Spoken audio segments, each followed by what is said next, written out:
All right, ready to go? Yeah. All right. Go ahead for Coach Sala.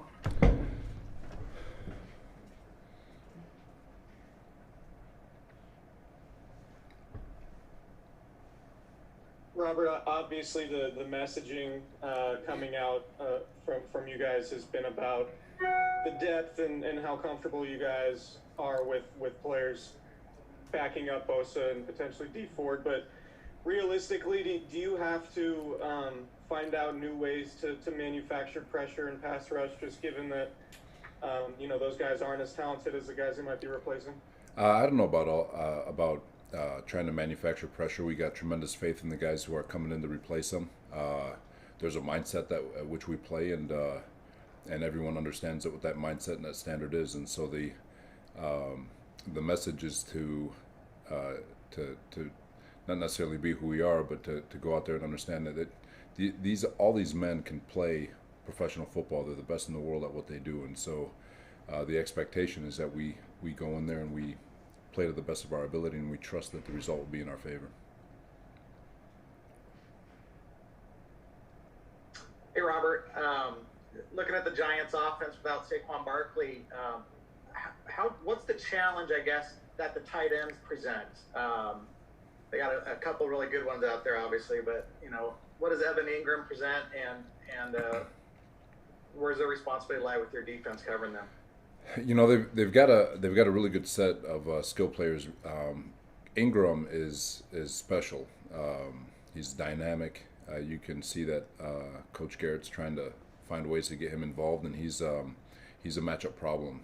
Whether you're a linebacker, safety, or a corner, he's dynamic in the way he plays. They're not afraid to have him to run the ball at him, because normally you get a tight end of his caliber he's off somewhere else doing something, and you just kind of count him as a receiver. But he's kind of putting together his entire, showing that he's not just a receiver, and so really excited about the opportunity to go against him and see our guys compete. Robert, I think the last time you guys had an injury kind of crisis like this one was the Philadelphia game back in 2017. I'm wondering what you remember about how you were able to bounce back from that. In particular, also, just maybe the way Kyle is handling this one versus maybe that one when he was still kind of a new head coach. With Kyle and John, they've done such an amazing job building this roster. The cliche thing to say is that next man up and just try to bounce it off that way, but we really believe it. You look at our roster and the guys who are stepping up and the people who are out there already today, despite all the losses. These guys can play football, and so we're excited about them getting their opportunity. And anytime there's an injury, it just means that there's another opportunity for somebody else to come on in and show that he's capable of being a star in this league too. So Kyle's messaging and the things that he's been talking about all week have been fantastic, and the truth of the matter is Kyle's message has been consistent from day one, and that's your process. It's a process-driven league in terms of dominating your moments and dominating the day, and you trust that whatever the result is, you'll love it. And so, but as far as messaging and all that stuff, I'm not sure if I quite remember what it was in 17 back then, but it's the messaging this week has been awesome. Robert, what stands out about Ziggy Ansah on tape? In person, I guess just one practice, I realize, but how quickly do you think his skill set can acclimate and help you guys at that position? He's a very large human. I was surprised when I first saw him. I was like, geez, almighty, he's big. For him, it's just, again, he hasn't played in a little while. He hasn't had a training camp, so expectation for him is to go out and maximize every rep that he gets, and then we'll continue from there. But he looks good. He's big. He's powerful. He looks like he's in really good shape. So excited for him to get the opportunity he's earned, and hopefully it leads to something more for him. Robert, where is Jason Verrett at as far as his health and where he was or where he is now compared to where he was pre-injury? And is he in a position, has he shown you in two practices, that if called upon, he could step in and make a contribution? So JV, he's full participation. He's been getting good reps. He looks really good. He feels really good. He's saying all the right things. His vibe has been awesome. I got to go in and watch the tape to see how today's practice was exactly for him, and obviously talk to Kyle about what the choices are and options are with regards to him on game day. But he looks good, and it's, if he can continue stacking up days, it'll be a matter of time before he gets his opportunity. Hey, Robert, psychologically speaking, how do you get your players to play with all gas and no brakes on this surface when two of your players have torn their ACLs on it, and one of your captains, Eric Armstead, has tweeted his concern about the safety of this surface? You know what? There's for me and our messaging, at least for me, I'll speak for me. There's things you have control over, and there's things you don't have control over. And if you worry about the things you have no control over, you're going to take away from the energy that you can exhaust on things you do have control over. And so for this, with regard to the playing surface, you don't have control over it. We're going to be there playing on Sunday, and if you spend your time thinking about the surface on Sunday, then it's probably going to lead to an injury just because you're not exhausting the energy that you can to be a football player. And so I can appreciate their thoughts, their sentiments, and how they're feeling and all that stuff. But at the same time, when we strap it up, you've got to think about the things you've got control over, dominate your controllables, and go play to play, and trust that the good Lord's watching over you, and you're going to have a heck of a day. So. Robert, with the addition of Ziggy Ansah and possibly Dion Jordan as well, how do you change your approach at all for the Giants? I'll give that to me one more time. I'm sorry. With Dion Jordan possibly being involved and Ziggy Ansah added to your line, do you change your approach at all when you're planning for the Giants? Ziggy, we're a much different scheme than he's been a part of, so there's still a learning curve. So there's and that alone, you're going to have some limitations there. But with regards to Dion and Kerry Hyder and Ziggy, it's the same. Not necessarily to say it's the same mindset, but there's a mindset at which we play. There's a standard at which we play, and to get those guys out there and to go prove that they're capable of playing at a high level is an exciting thing for them. And to try to reinvent the wheel. Will we evolve? Maybe, maybe not. But at the same time, there's still opportunities to be had. There's a lot of plays, there's a lot of moments to be had over the next 14 weeks, and I'm really excited to see our guys take advantage of it. We're going to do two more for Coach. Hey, Robert, yesterday, Jaquiski Tartt told us that Daniel Jones is a better quarterback than the media gives him credit for. Can you just talk about the challenge that Jones presents for your defense and how important it is for you guys to keep Darius Slayton and Golden Tate under wraps? Yeah, so Jones, he's a good player. He is. He knows how to play quarterback. You can see him go through progressions. He's very deliberate in his approach. He's a tough son of a gun, man. He sits in that pocket. He stands tall. The rush doesn't bother him. He'll step up. He moves in and out of traffic very, very well. He delivers the ball on time. When he gets rolling, he gets very accurate, and he's actually a lot more mobile than people give him credit for. As far as the two receivers are concerned, obviously really, really good football players. Got a chance to be on the same team with Golden Tate, not as a football coach, obviously, in Seattle. Can't speak highly enough of him, especially when the ball's in his hands. I mean, the guy's one of the more dynamic runners this league has ever had at the receiver position once the ball's in his hand. So it's always a challenge. Like I've said, these guys are wearing professional.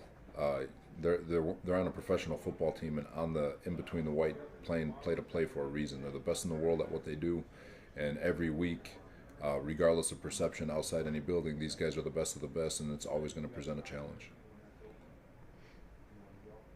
Hey, Robert, with the loss of Nick and Solomon this week, can you talk a little bit how guys like Eric Armstead and Fred Warner have maybe stepped up even more as leaders and how they've kind of gotten the defense and brought them together? You know that with regards to you said Alexander, right? And Fred. Eric Armstead. I'm sorry. So with regards to Eric, and it's really when you look at, I can separate it all for you. You look at the D line room and Eric and the leadership role that he's taken over, and the way he practices every day, the deliberate approach he takes to taking care of his body, preparing, watching tape. All of it is phenomenal. And then you go to the linebacker room with Fred Warner and Quan Alexander and their preparation, their body maintenance, the weight room, out at practice, the energy that they bring, and then you get to the DB room and those guys with Sherm and K'Wan Williams and Jimmy Ward and Tart and all the guys, even Mosley. They're the deliberateness at which they approach the game on a daily basis. So there's this team is so internally driven on defense in terms of they all want to be their best. There's a lot of selflessness that goes on the defensive side of the ball with those guys. And so while each individual room has a person that we look to for leadership to bring the unit together, each guy is just so internally driven and so motivated to be their personal best that they're not worried about so many things that they don't have control over. They're worried about being their best, and it really comes to the selflessness that they don't want to let their teammates down. And so I can't speak highly enough of the group that we have, and really, really excited to see them compete. All right. Thank you, guys. All right. Thank you. Thank you, Coach. You got it.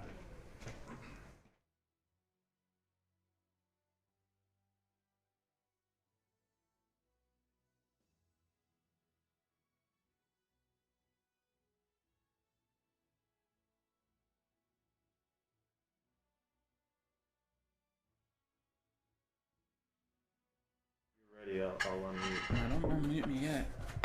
Okay, I'm ready. Ready? Got Mohammed Sanu here for you. How you doing? Don't look so excited to see me. We'll start raising their hands.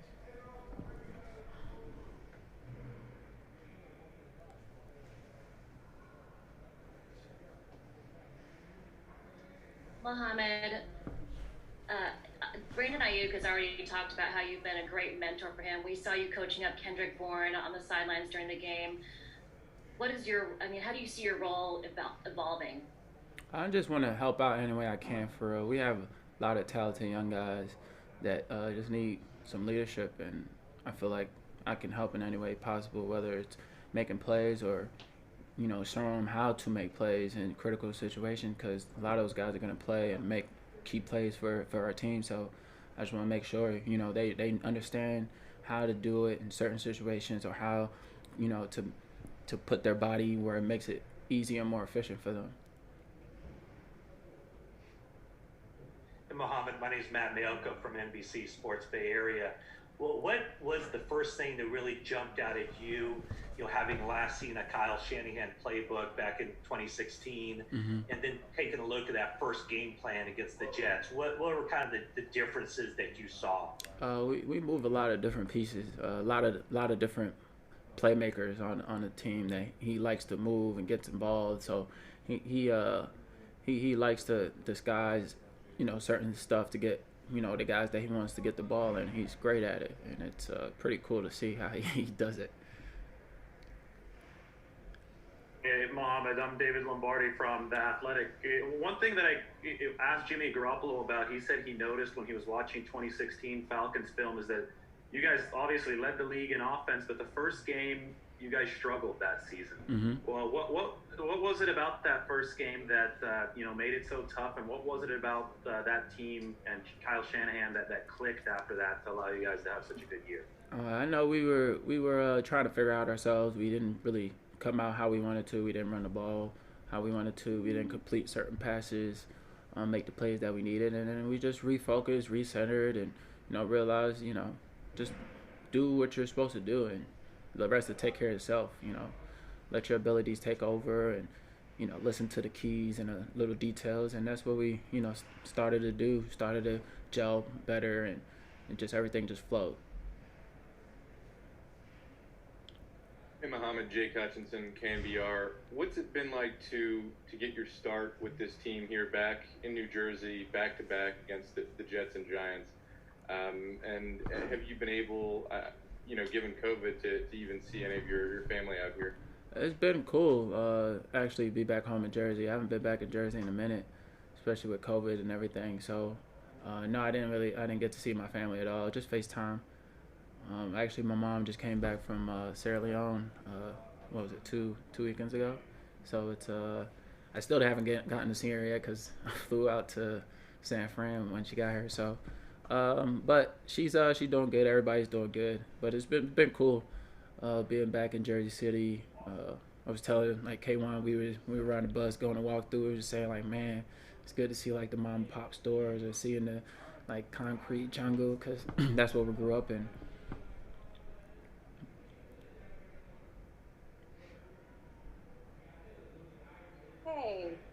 Hey, can you hear me? This is Colin with Con 4. I can hear you now. Nice to meet you virtually. I'm wondering, what is the concern like in the locker room amongst the players about going back out onto the turf at MetLife Stadium?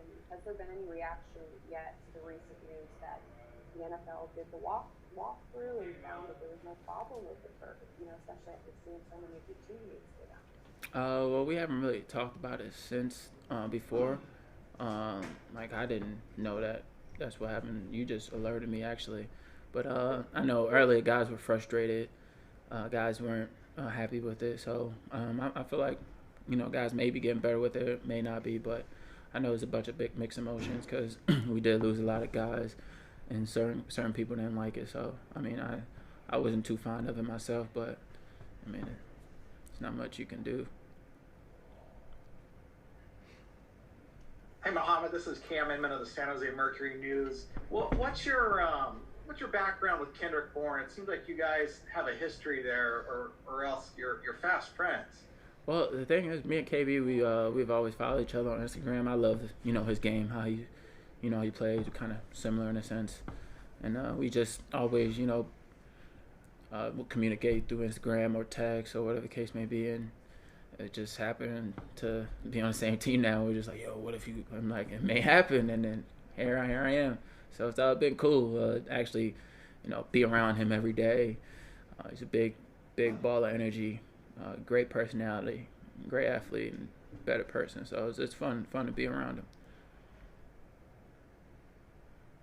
Mohammed, this is Chris Biederman from the Sacramento Bee. Not asking you to throw anybody under the bus with another organization, but why do you think things didn't click with New England, and what was your frustration level just throughout that process, and how much are you looking forward to having this clean start now?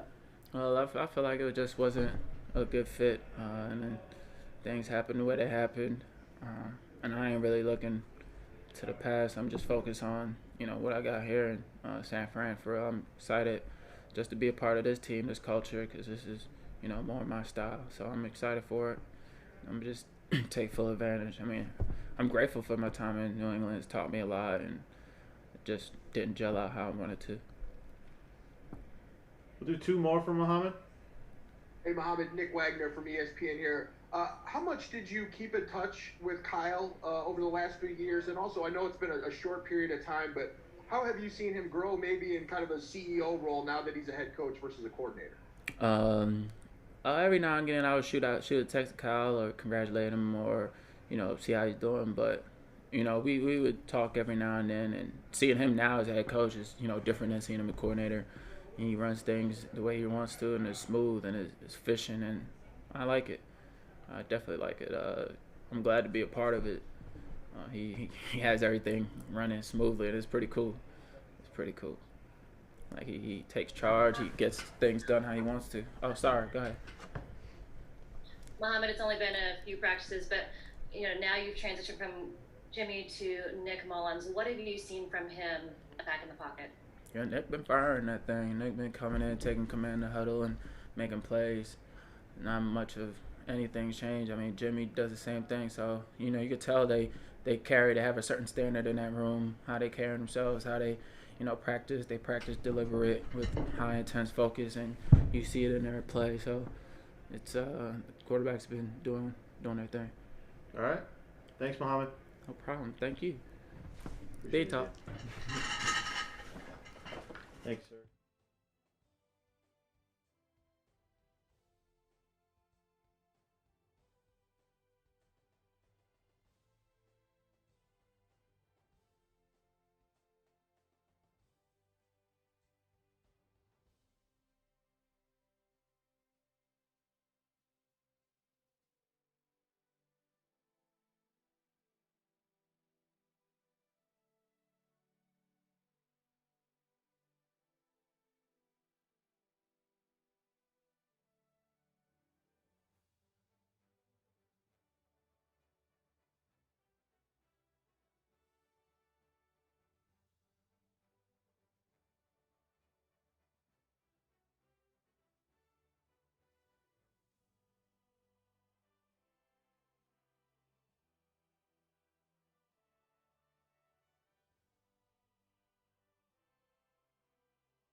Hey guys, we got Dion Jordan here for you. Hi Dion, this is Matt Barrows with The Athletic. Just wondering about you and this defense and how you sort of see the style that you play and whether the sort of aggressive nature of this defense kind of fits what you do best. Yeah, I believe it fits me, perfect.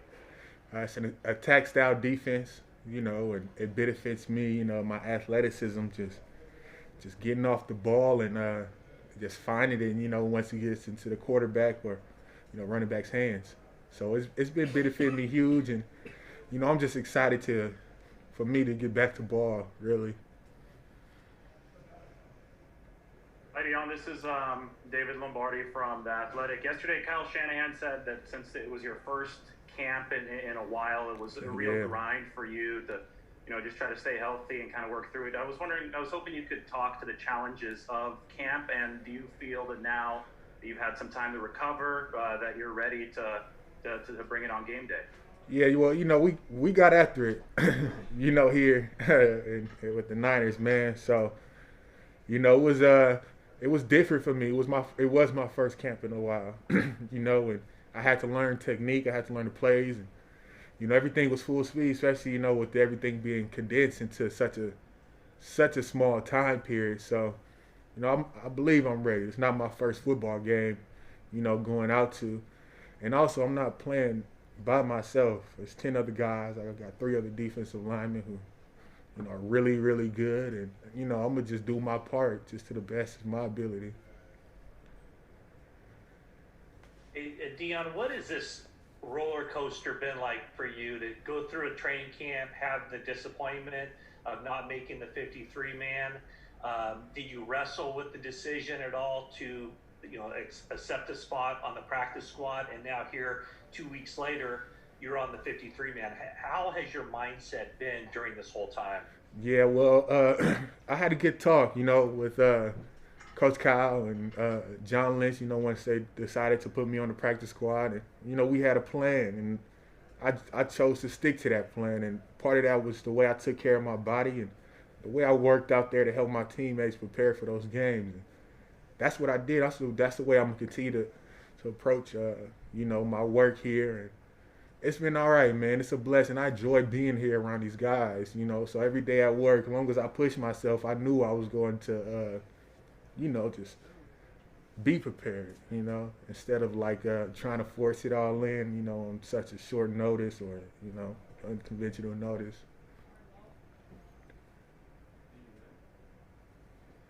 Dion, how quickly do you think you and Ziggy can acclimate to this defense? Obviously, they need you right away. And along with that, I mean, you and Ziggy both have been productive earlier in your career, and obviously dealing with injuries recently. How much of a challenge is it as you get older to stay healthy? I mean, the name of the game, that's just what it is. It's a physical game, and I truly believe, Ziggy and myself are very talented football players. We got very high IQs. Our coach, Chris Eric, he's doing his best to, get us prepared mentally and just have us ready to just go out there and just be ourselves. I feel like once we line it up, the experience and, the want to go out there and show, and we just got to continue to build on that week to week.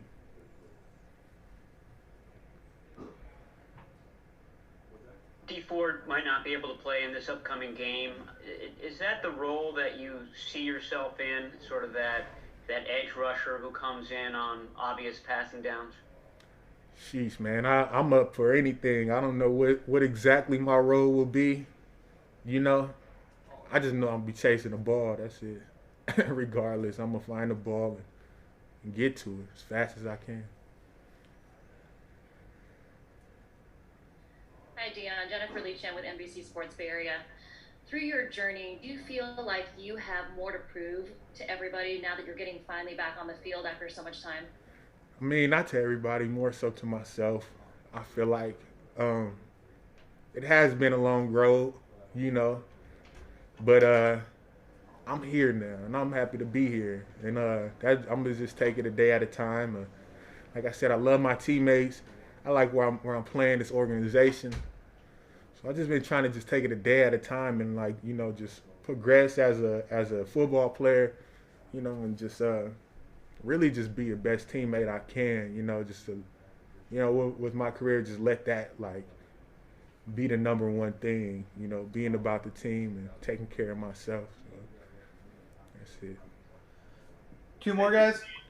In 2017 with Seattle, you had just a really hot stretch there. I think you had 4 sacks in 5 games. A lot of the pressure numbers were at the top of the league. A lot of people talk about how this 49ers defensive scheme is similar to what Seattle does.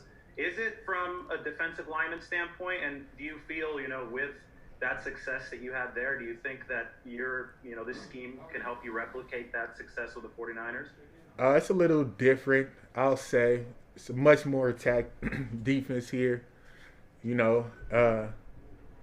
I think that, just the way we being coached, that I'm going to be able to be successful. My coach does a great job of not only myself, but you see what he's done to help the rest of these guys last season. And I'm going to just follow suit. I'm going to just follow Armstead. I'm going to follow D Ford. I'm going to, follow DJ. I'm going to just follow these guys and just do my part. Like I continue to say, I'm going to just be the best Dion that I can and find the ball and get there as fast as I can. I will do that. Hey Dion, Kyle Posey from Niners Nation. You said you're going to follow Armstead. When you were first signed, Armstead said that you really helped him when you guys were at Oregon and he was a freshman. So how have those two roles reversed since joining the 49ers? It's crazy, huh? Well, I'm so happy for Eric, man.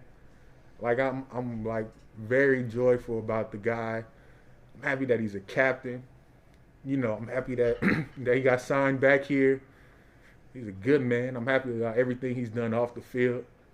I mean, that's just my brother, man. I look at him as just like a brother, man. And he's been working hard, I believe, through everything he's been through since he's been here. It's starting to pay off, so. I'm going to just follow that. I think as long as myself and the rest of us do that, we go, find ourselves in a good place at the end of this season. Thank you, Dion. Thank you, guys. God bless.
Hey guys, we got Ben Garland here for you.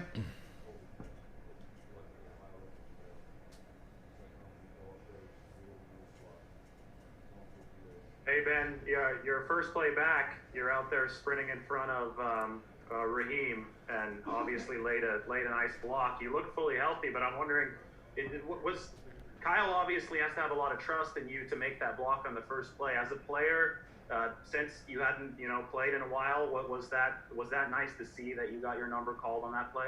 I was excited to play, and then just to be able to block for guys like Raheem I was pumped. I knew that was gonna be a great first play, and I love being able to be out there. Hey Ben, what have you seen so far from Nick Mullins the last couple of days?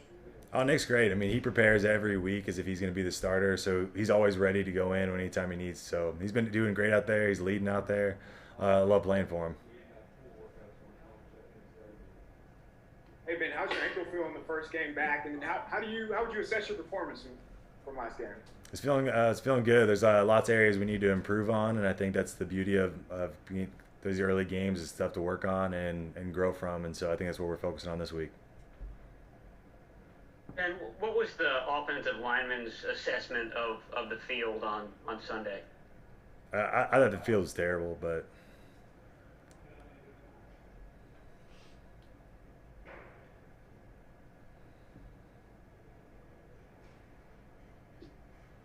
Hey Ben, you've seen Nick for a while now. Is there anything new, or how has he evolved as a quarterback? He's gotten better and better over the years I've known him, and he's one of the things he's learned the offense better. He's cool under pressure, and I think he's going to do a great job out there if his number's called. Getting back to David's initial question about Raheem's touchdown, those guys are obsessed by their mile per hour ratings on the GPS devices and their shoulder pads.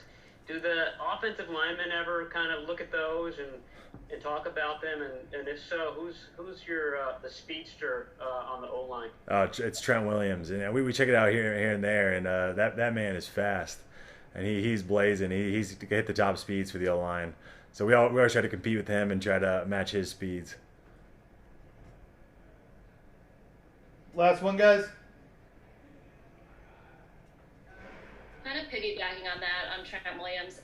I mean, he came in quickly, was a captain. How has he evolved as a leader just in this short time?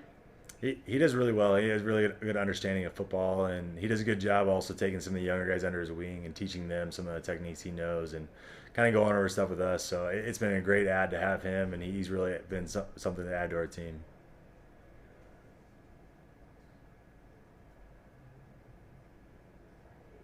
All right, one follow-up. When we're talking about the miles per hour from the linemen, what miles per hour did you hit on that play, and what is Trent Williams at generally? Oh, I've got no idea. I didn't check, but I mean, Trent will go up there, those 18, 19 miles per hour. He's moving. All right, guys. Thank you. Thanks, Ben. Thanks.